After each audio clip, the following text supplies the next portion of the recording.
a l'amic d'aquí al costat li he dit, estacionem quan puguem. Primer, busquem lloc per estacionar.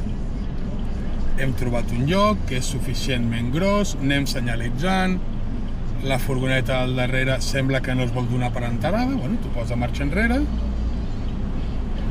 i aviam què fa, perquè li hem senyalitzat a temps, ves buscant el cul a la finestra, tranquil.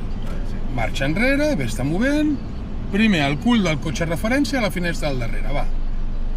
Ell té línia discontínua, o sigui que ens podrà passar quan vulgui, no hi ha problema. Vale? Vinga, quan tenim el cul a la finestra del darrere, girem tota la cera, i ara anem tirant enrere i anem mirant pel retrovisor contrari de la cera el què? Ves-te movent mentre m'ho vas dient. Doncs... Anem buscant les dues llums del cotxe al darrere, sí? Sí. Que li veiem pràcticament tot el morro. Seguim una mica més. Ara li veig les dues. Ara li veiem les dues llums. L'equivalència seria, si no tenim cotxe al darrere, volant recte i anem tirant enrere, serien uns 45 graus.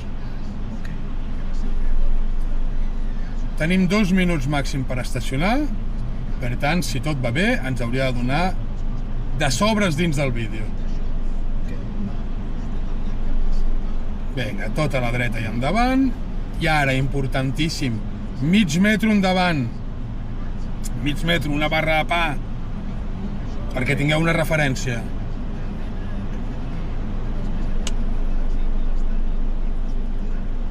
Un palet més, que això ha sigut mig metre petit, això ha sigut... Ara, això ja és una barra com Déu mana, i ara tota l'esquerra marxa enrere, i així fins que entri, endavant, endarrere, fins que entri. Si tiro massa endavant, deixaré el cotxe separat de la cera.